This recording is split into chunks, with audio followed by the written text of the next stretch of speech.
Alright, part 3 here. We're almost done, people. So, in the larger compartment, I have this kind of neoprene kind of pouch thing. It just helps in keeping things separated and stuff. So in here, basically go through this, some toilet paper. You know, don't need to explain that, but always good to have. Little fire starter kit. So this is what I mean. Yeah, I may not need that little stove that I have. So, because this fire starter kit will probably do me just fine. You know, box of waterproof matches. That's a windproof lighter. A tea light, some fire sticks. So I mean, yeah, that'll probably do me. I may not need that stove. Also in here, some earplugs. Things may get loud or whatever, right? Not only that, but I mean, if you're in a kind of a dust situation or a debris situation, you may even use them just to keep keep stuff out of your ears, or your nose, even. I mean, whatever you need to do. But anyway, so that's them. Obviously, I mean the obvious reasons of gunfire and stuff like that. But even without that, good thing to have in there. Let's see. And this little pouch here is one of those. It's a little tiny tube of crazy glue. I have it wrapped up in here for obvious reasons. I don't need that everywhere, but it's also sealed too. I mean, the little blister on the front of it hasn't been popped yet. So, but crazy glue, tons of uses, fixing stuff, all the rest of it, healing or suturing kind of wounds, stuff like that. Crazy glue is really good for that. Takes up no space and weighs absolutely nothing. There's a little pair of snips in here. I borrowed this idea from Nothing Fancy. You know, kind of not the best quality snips, I guess, but just something I had laying around the garage. I have several pairs. These ones I grabbed because they're just really tiny. But you never know. I mean, cut wires or whatever. So good to have a little pair of snips, maybe. Little multi-tool. This one is a Gerber clutch. Yeah, so lots of stuff on here. And yeah, I do realize that there's wire cutters on this. Unfortunately, I mean, if I can't get this whole piece of the plier section into what I need to cut, I mean, it's kind of useless, right? Whereas the little snips, I mean, I can cut wire with right at the tip. This, I mean, I have to travel right into it. So, but you know, and then I don't need to get into this obviously, but there's tweezers and nail file knife, some screwdrivers. Yeah, it's a handy little multi-tool, I guess. I mean, quite small, but good enough for small jobs, I guess. Again, Gerber clutch. Picked it up on sale at Canadian Tire a while ago. You know, like really cheap. It's kind of a pink in color, which is not usually my color, but maybe one of the reasons that it was on sale. But nonetheless, it's in here and it'll do fine. So also in here there are this is just an old business card, or a couple of business cards wrapped in duct tape. So nice chunk of duct tape on there. I did that, just wrapped it up. Of course you guys have seen that before, but I did that. It takes up less room than a roll, obviously. Again, I mean, I don't need to build a fort or something. I'm in an urban environment, but duct tape always comes in handy, whether it's fixing something, patching something. Tons of uses. And also zip ties. Huge fan of zip ties, so there's some of those here as well. So that's what I keep in there. What else? It's a little box here, just with some batteries in it. These are just alkaline batteries. So that's in there. Obviously, I could put the CR123s in there. You know, but yeah, for flashlights or whatever you have with you. These will fit in the walkie-talkies. So just kind of to keep them separated and keep them out of the way. They're in that little thing. And this, just a cheap little multi-bit screwdriver. Really tiny. but it has, you know, several different bits. You never know when you might need something like that. You know, so always good to have a screwdriver. Yeah, there's a couple little bits, like a little flathead and a Phillips on the multi-tool, but I mean, nothing actually works better than a real screwdriver. You know, so yeah, it's like, I know this one's stubby, but it does it will do the job, and it will perform better than say a multi-tool or something like that. So that's in here. And what else?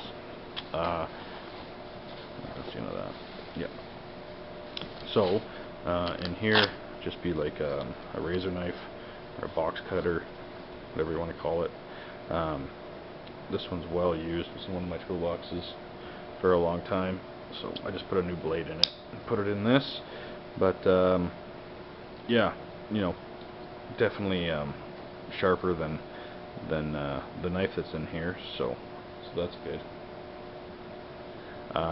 But yeah, good to have. I mean, you never know.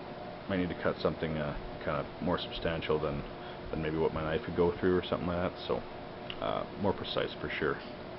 So got that. And there's a belt clip there and stuff too. But and again, a belt loop here for this little case. But I'm trying to keep stuff off of me, you know. So that's in there. What else is in here?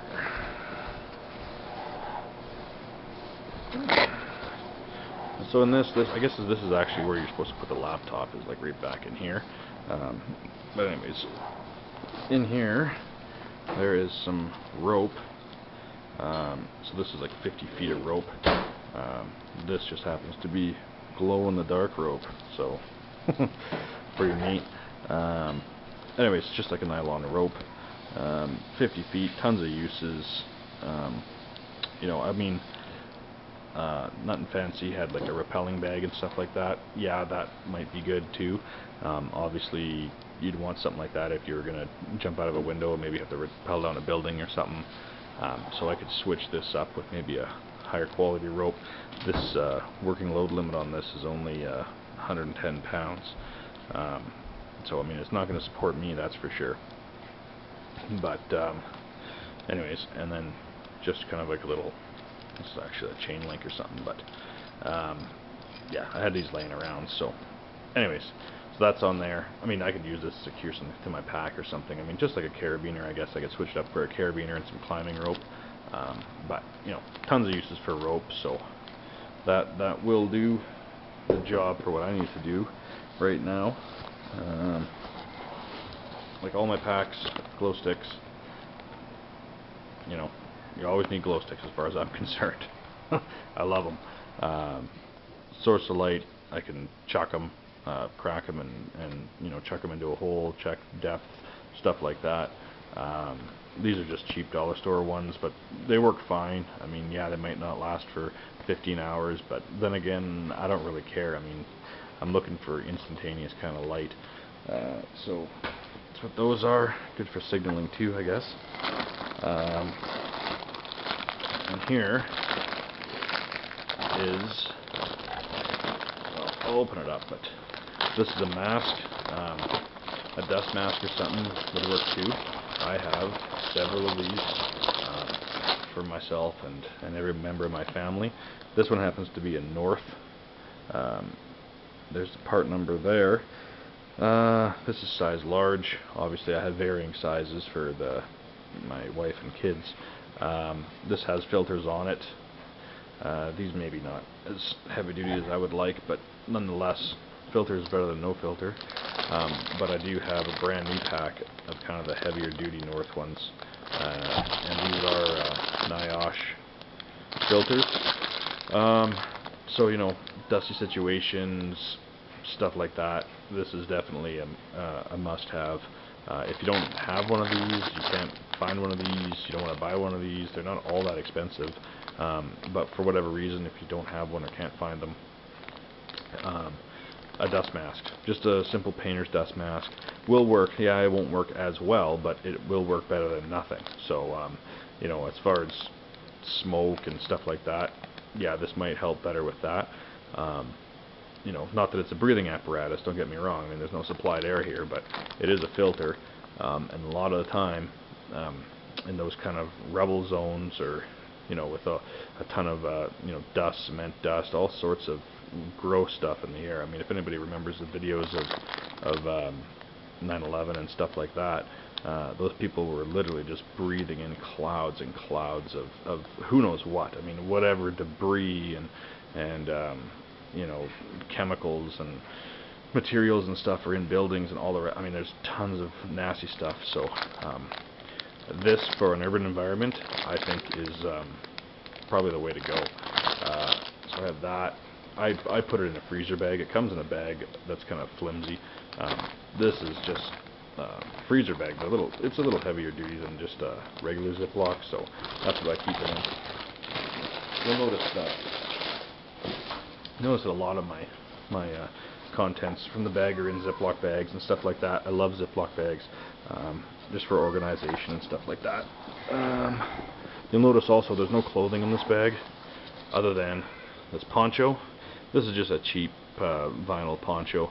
Little heavier duty maybe than some of them out there, but if I'm not wearing the poncho, I can also reuse the bag, which is nice. But yeah, just a poncho. I mean, I'm gonna have the clothes on my back. I'm in an urban environment, like I said.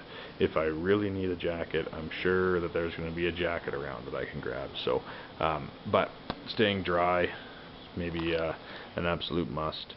I could also make a makeshift shelter, or combine this with some duct tape and seal a window or whatever, right? But anyway, so a poncho, that's going to be the only piece of clothing that's in here.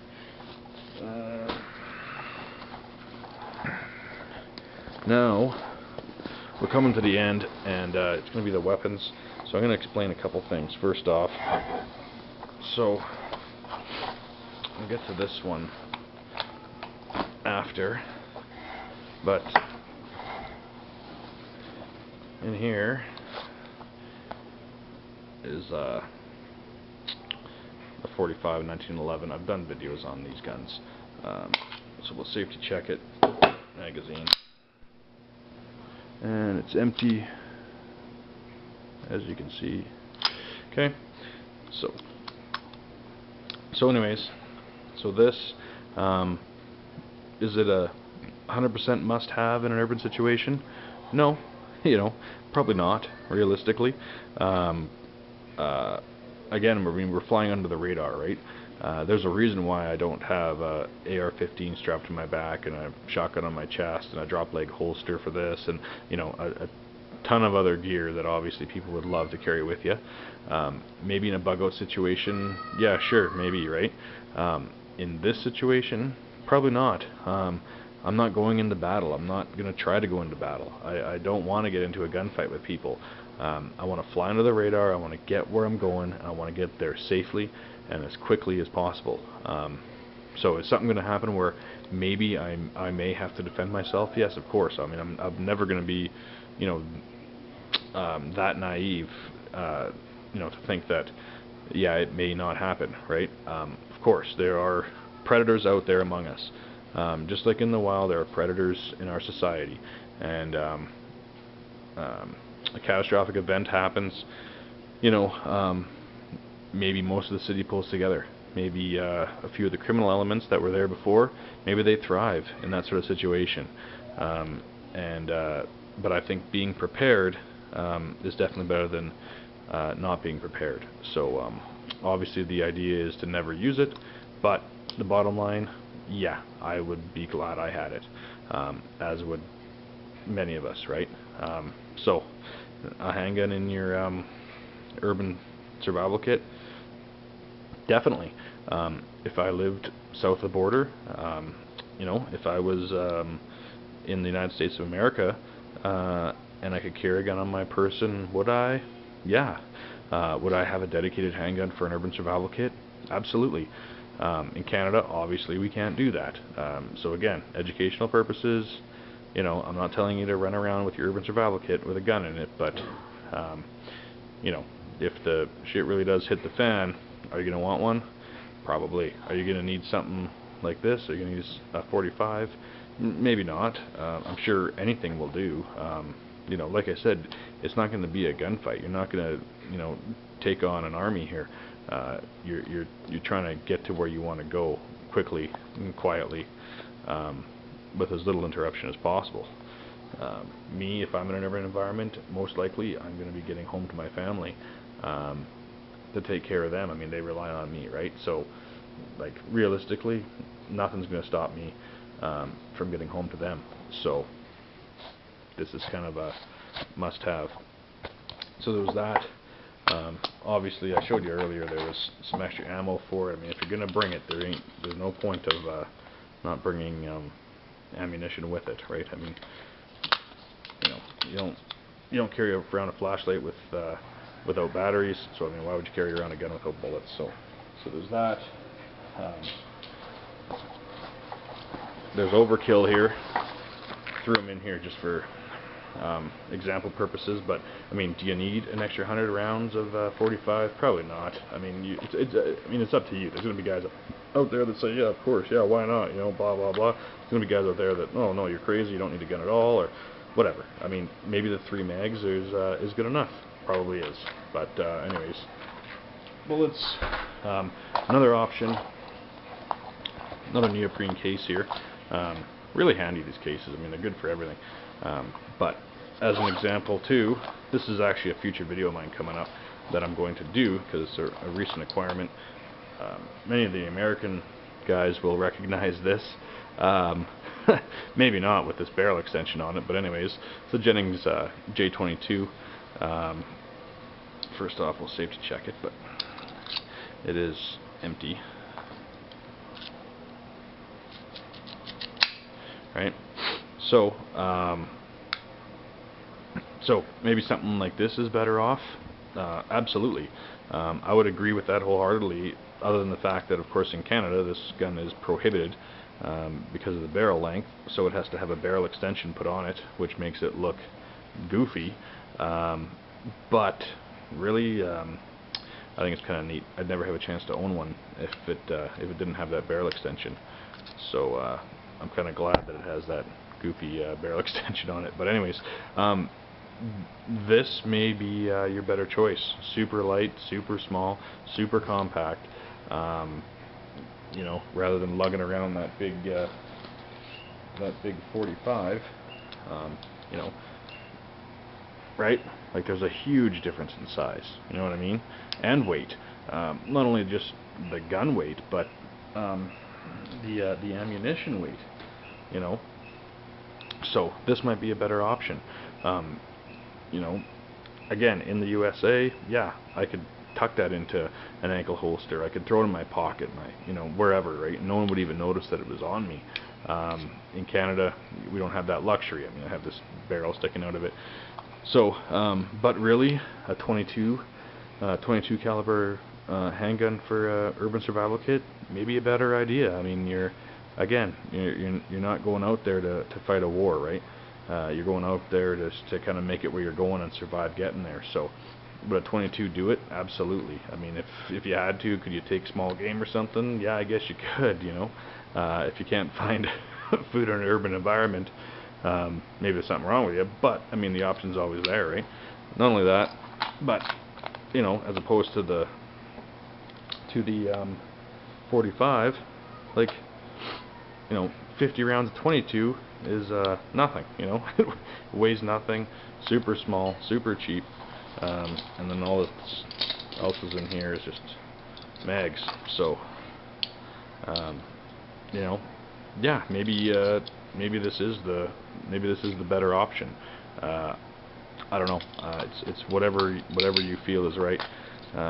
So anyways, that I'll do a video, like I say, on this Jennings here, because it's a great fun little gun. Anyways, so that's that. So sorry again, I know I said it wouldn't be long-winded. Of course it is, but that's the urban survival kit. Just a thing to remember with the urban survival kit, you know, blend in. You don't want to stand out. I know the tactical stuff is awesome. You know, everybody loves it. You want your MOLLE attachments, and you want your drop leg holster and your combat boots, and you know, your shooting glasses, and tactical lights and bayonets and whatever else, you know, whatever else you guys feel is right. And I got no problem with that. But in an urban environment, you don't want to stand out. If you stand out, you become a target. And if you become a target, doesn't matter how good you are, how quick on the draw you think you are, how big and badass you think your guns are, there's always going to be somebody that's better. There's always going to be maybe more than one person that's better. There may be a group of people. There may be, I mean, you have no idea. But flying under the radar, definitely the best choice, in my opinion, for the urban survival kit anyways. Bug out bag, kind of running to the hills sort of deal, yeah, maybe a different sort of setup than what we're doing here. But yeah, that's the end of the video. Sorry, I've kind of been neglecting YouTube lately, guys. I'm gonna get back on it here. I have a list of videos I want to make. A few firearms reviews I want to do. One on the Jennings, another handgun, a couple more handguns that I have. I also want to do another video on a Mossberg. But yeah, a couple of videos still yet to do here. So I'll get on that and enjoy. See you guys soon.